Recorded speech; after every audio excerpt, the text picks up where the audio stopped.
Monsieur le Premier ministre, messieurs les futurs Premiers ministres, messieurs les présidents, messieurs les futurs présidents, mesdames et messieurs, chers amis du groupe des Patriotes, chers Espagnols.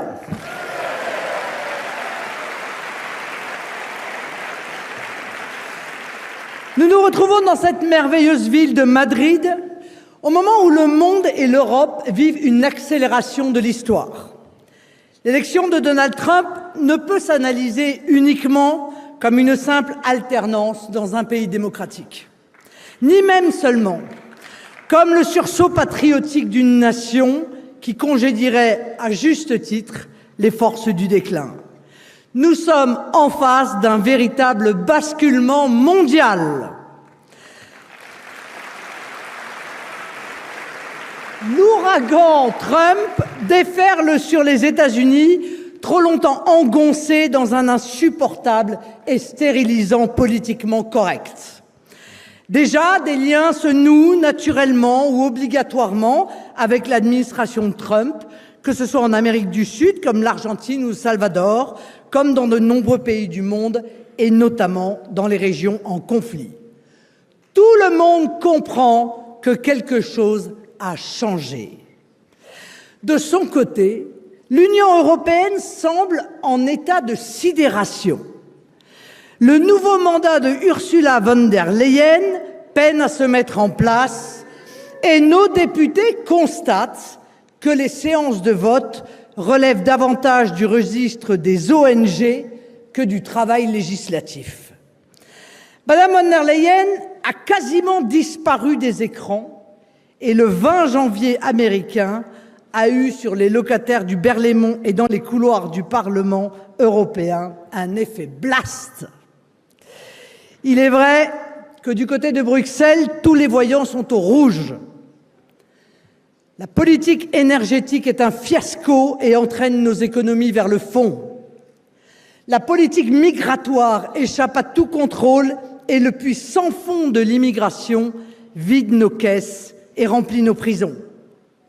Les industriels en arrivent à se révolter ouvertement contre les oukases absurdes et suicidaires du Green Deal. Les jacqueries paysannes couvent dans tous nos pays. Les postures diplomatiques ou guerrières inconsidérées de l'Union européenne, qui apparaissent comme des moulinets dans le vide, ridicules et dangereux pour la paix du monde, sont fatales pour l'influence des nations européennes sur la scène internationale. Même le PPE commence à douter du dogme d'infaillibilité de sa commission et les grands patrons allemands comme français, pourtant habituellement si conciliants, ne cachent plus leur exaspération. Aujourd'hui est en train de s'imposer un clivage que nous avons théorisé en France depuis longtemps et qui fut en France le socle de notre campagne européenne victorieuse, la puissance contre la décroissance. En réalité, c'est nous, patriotes des nations d'Europe, qui avions raison.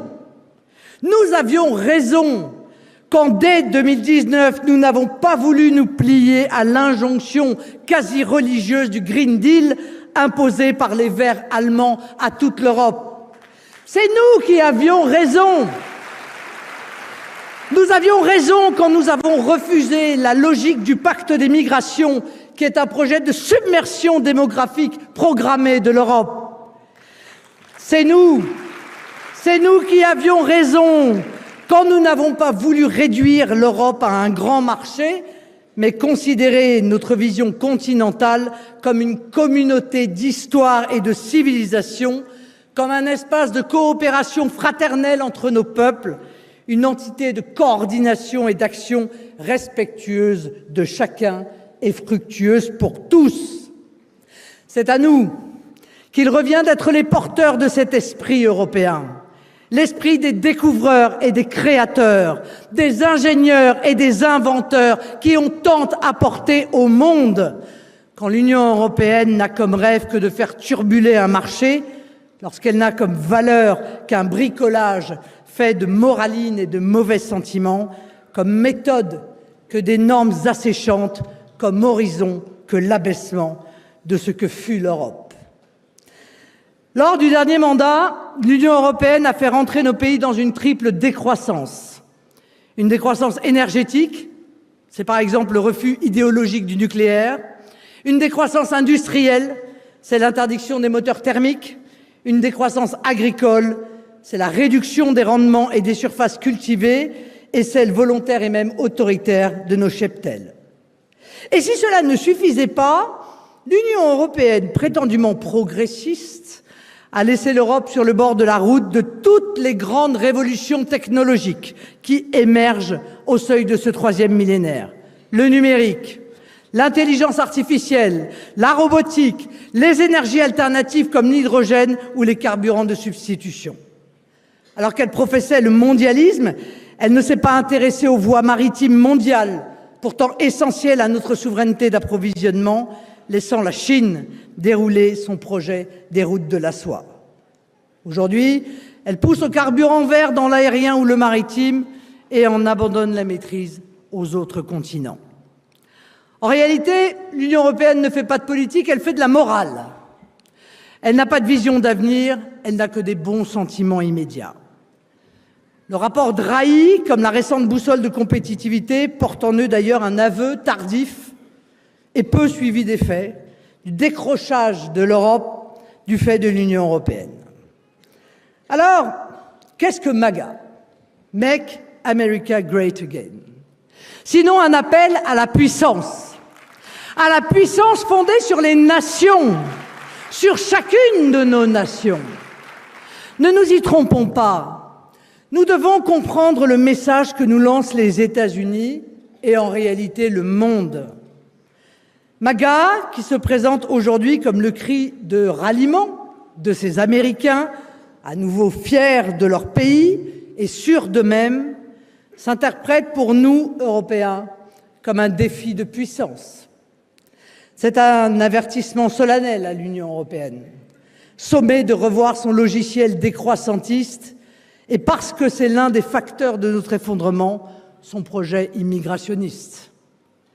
Mais cette citadelle mentale qu'est l'Union européenne, enfermée dans ses immeubles de verre et percluse dans son idéologie mondialiste, en est-elle seulement capable?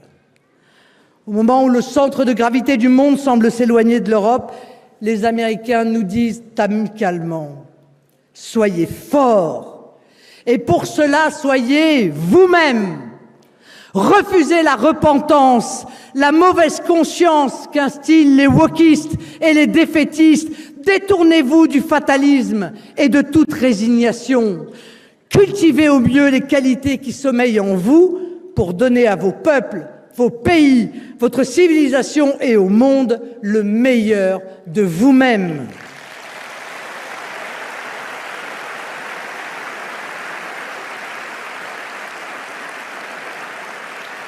Le résultat des élections américaines doit sonner le réveil du vieux continent qui est entré en léthargie et accompagner ce grand mouvement de régénération qui s'annonce. Il ne faut pas l'interpréter comme un appel à un alignement, mais comme une invitation à suivre ce mouvement de renaissance qui surgit dans de nombreux points de l'Occident, à commencer par les pays européens qui portent des gouvernements nationaux à leur tête. En fait, mes amis, ce défi de puissance qui nous est proposé est en réalité simplement une exhortation à l'existence. Existence dans le monde qui vient, dans l'histoire qui s'écrit.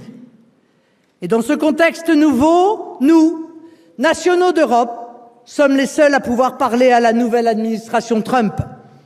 Avec les Américains, nous nous respectons mutuellement et surtout comme patriotes, nous comprenons qu'un dirigeant ait à cœur de défendre son peuple.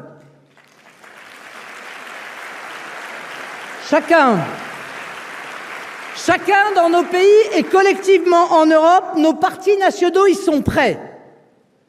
Le temps nous est compté dans ce millénaire qui déboule sur nous, qui voit partout dans le monde le réveil naturel des peuples du monde, des peuples inventifs et conquérants, des peuples qui croient en l'avenir et surtout en leur avenir, des peuples qui savent, souvent pour l'avoir subi, que l'histoire ne fait pas de cadeaux aux faibles.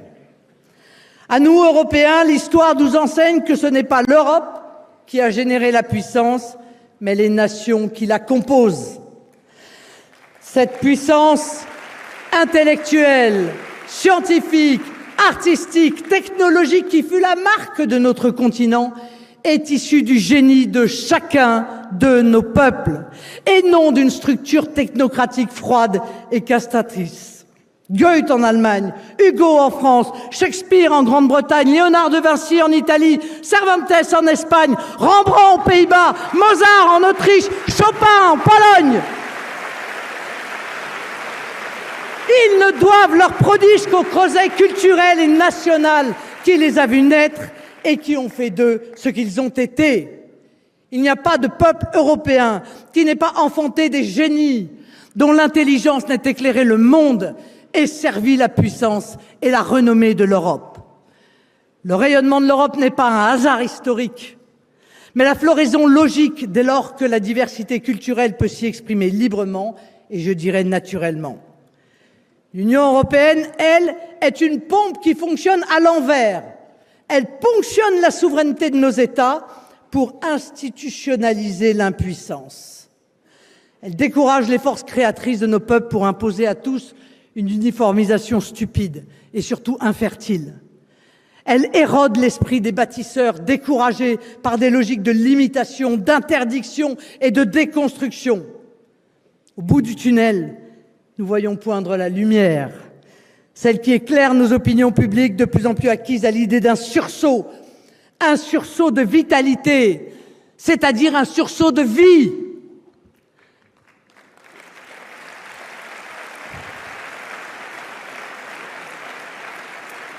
Chaque élection qui vient en Europe voit tomber les uns après les autres les dominos, comme si le jeu politique s'alignait dans un mouvement inexorable.